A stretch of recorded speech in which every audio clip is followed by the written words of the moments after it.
प्रताप भानु ने कहा कि मुझे मरना नहीं है, जरा मरण दुख रहित तन समर जीते जन कोई।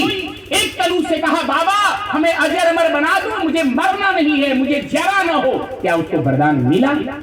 बोली जरा पढ़े लिखे लोग हैं, जो नियम नहीं है वो नियम नहीं बना सकता है दुनिया में कोई। हिरण्यकशिपु ने कहा न दिन में मरूं न रात में मरूं, न बाहर मरूं न भीतर मरूं, न अस्त्र से मरूं न शस्त्र से मरूं, न मनुष्य से मरूं न देवता से मरूं। एक भी ऐसा कोई वरदान नहीं था जो छोड़ा था अपना। क्या उसका चला? बोलिए जरा सर। इसलिए बस इतनी सी बात कहना है कि हमारे भारतीय संस्कृति बहुत ही पवित्र रही है। जानकी की बोली कुछ भी हो, हम कितना भी अलग रह सके पति से, लेकिन मेरा मन तो पति में ही रहता है, पति से अलग नहीं हो सकता है।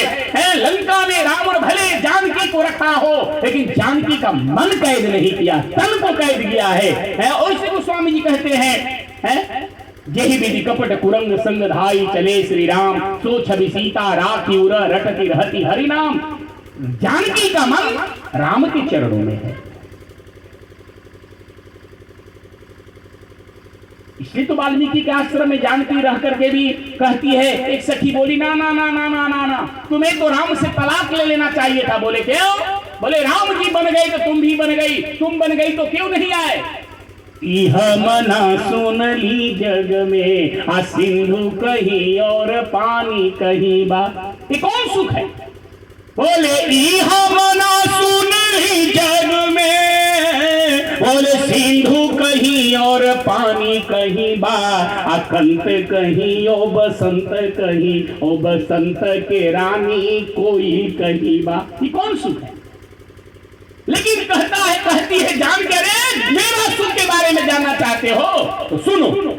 सूरज सागर पार उगे, आ जग के चरा में बिहान रहेला, आ वृक्ष पर बैठे चकोर निहारेला, दूर आकाश में चांद रहेला, आ तैसे ही बानी भले बन में, लेकिन राम में मोही प्राण बसेला। ये भारतीय संस्कृति, ये भारतीय पत्नियों का धर्म है। इसलिए जिस कार्य की हम जैसे लोग इसमें सम्मिलित होने का प्रयास किए हैं वो बड़ा ही विलक्षण रहा है।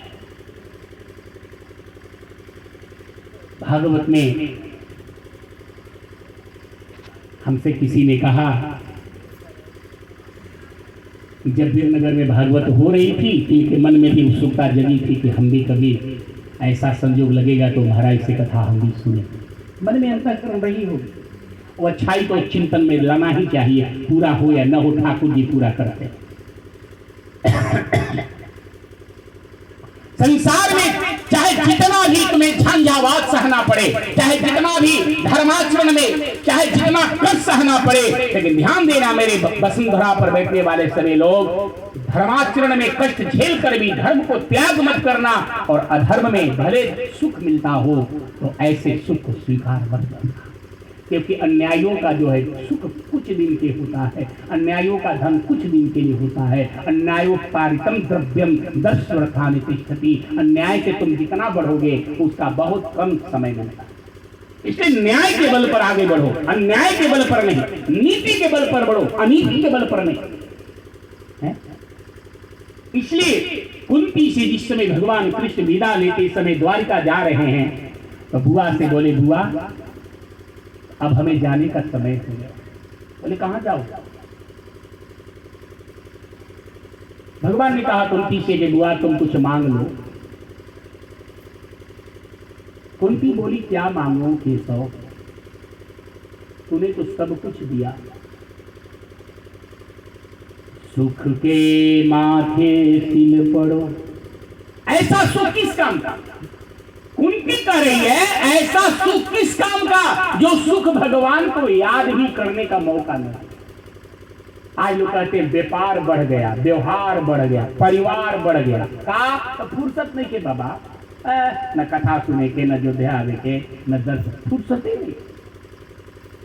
ध्यान देना लोग मिलेंगे तुमसे पूछेंगे तुम्हारा परिवार कितना है, लोग मिलेंगे तुमसे पूछेंगे तुम्हारा व्यापार कितना है, लोग मिलेंगे तुमसे पूछेंगे तुम्हारा व्यवहार कितना है, लोग मिलेंगे ये नहीं पूछेंगे भगवान से प्यार कितना है। इस सारी संसार में लोग मिलते हैं। कबीर साहब निकल रहे थे आश्रम से बाहर, किसी ने कहा बाबा कबीर आप ठीक से हैं क्या? बाबा कबीर ने कहा चुप रहो, ये सारी दुनिया की यही तो शिष्टाचार है। कुशल कुशल के पूछत ही कुशल हुआ न कोई, मन मुआ न माया मुई तो कुशल कहाँ से।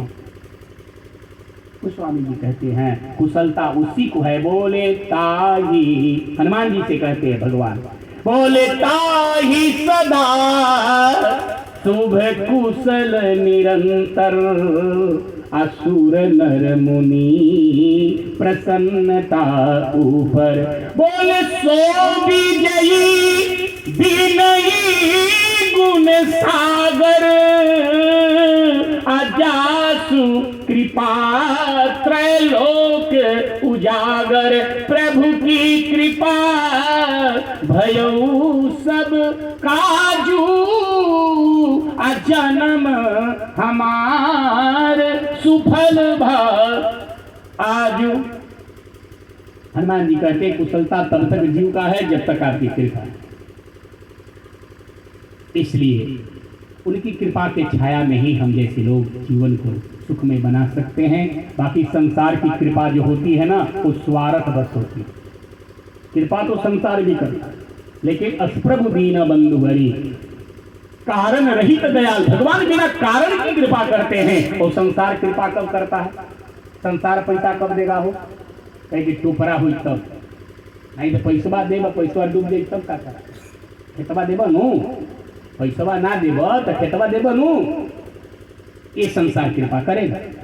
ना पैसा देव तो रेहन रखब नु गहना, तब पैसा दे, ये संसार की कृपा है।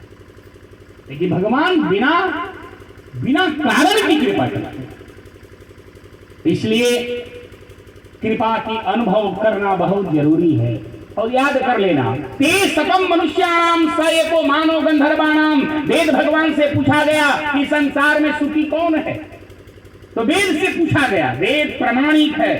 तो वेद कहता है तेयम सकम मनुष्याणाम स एको मानव गंधर्वाणाम। संसार में जितने भी संपत्ति होती हो, पूरी दुनिया की संपत्ति, वो सारे संपत्ति को अगर इकट्ठा कर रख दिया जाए और उस व्यक्ति को देखा जाए तो व्यक्ति सुखी नहीं। ध्यान देना, ते सकम मनुष्याणाम स एको मानव गंधर्वाणाम। ऐसे कहा गया है कि पृथ्वी की जितनी भी संपत्ति होती हो, इतना संपत्ति 100 लोगों के पास हो और 100 लोगों की संपत्ति इकट्ठा कर दिया जाए तो मानव गंधर्व के पास है। वेद कहता है जो मानव गंधर्व के पास है, सैकड़ों मानव गंधर्व की संपत्ति देव गंधर्व के पास है, सैकड़ों देव गंधर्व की जो संपत्ति है एक पितरों के पास है, सैकड़ों पितरों की संपत्ति जो है एक कर्मदेव के पास है, सैकड़ों कर्मदेव की संपत्ति एक अजान देव के पास है, सैकड़ों अजान देव की संपत्ति जो है, ध्यान देना, एक इंद्र के पास है, सैकड़ों इंद्र की संपत्ति एक बृहस्पति के पास है, और सैकड़ों बृहस्पति की संपत्ति ब्रह्मा के पास। ब्रह्मा से पूछा गया, ब्रह्मा जी आप प्रसन्न हैं? राजा कहे महाराजा सुखी, महाराजा कहे सुख इंद्र को भारी, इंद्र कहे चतुरानन सुखी, चतुरानन कहे सुख विष्णु को भारी, तुलसीदास विचार कहे राम नाम बिन सब जीव दुखारी। संसार सब दुखी है, इसलिए सब लोग कुछ न कुछ नियम बनाओ, कुछ न कुछ भगवान का स्मरण करने का समय निकालो। देह धरे कर यह फल भाई, भजिए राम सब काम विहाई। संसार में सब काम करो, लेकिन भगवान के लिए शतम विहाय भोक्तव्यम, सहस्रम स्नानम मां चरे, लक्षम विहाय दातव्यम, सर्व त्यक्त्वा हरिं भजेत। घर में भगवान भोजन करने का समय दे तो 100 काम छोड़ो, घर में स्नान करना 1000 काम छोड़ो, कोई तुम्हारे दरवाजा पर भिक्षु भिखार आ जाए तो 1000 का 1 लाख काम छोड़ो, और भगवान से कोई जीवन का संबंध बनाना हो, कथा हो, तो सब काम छोड़ो, क्योंकि भगवान ही अपने हैं, संसार अपना नहीं है। भागवत में लिखा है नवा अरे पतियु कमाए पति प्रियो। संसार के कोई भी माई की स्त्री न पति से प्रेम करती है, न कोई पति पत्नी से प्रेम करता है। ये मैं नहीं कहता, भागवत में। इसलिए आत्मा नदी भारत मुन तीर्था सत्योदिका घृतकुला दयोर्भी। ये आत्मा का उद्गम परमात्मा से है। इसलिए गीताकार भगवान कहते हैं नैनम चिरंती शस्त्राणि नैनम दहति पावक न चैलम क्लिदंतापो न सोसति भारत। आत्मा अजर है, अमर है, शाश्वत है, बासी है, घटरासी है, सुखरासी है। लेकिन शरीर बोले छीति जल पावक, बोले छीति जल पावक गगन समीरा। अपंचरचित अति अधम शरीरा। शरीर अधम है, लेकिन अगर यही शरीर से भगवान की भक्ति हो जाए, भगवान की कृपा हो जाए, तो इससे बढ़कर नर्तन सम नहीं कहो ने देही जीव चराचर जाचक जेही। इसके समान कुछ तन नहीं।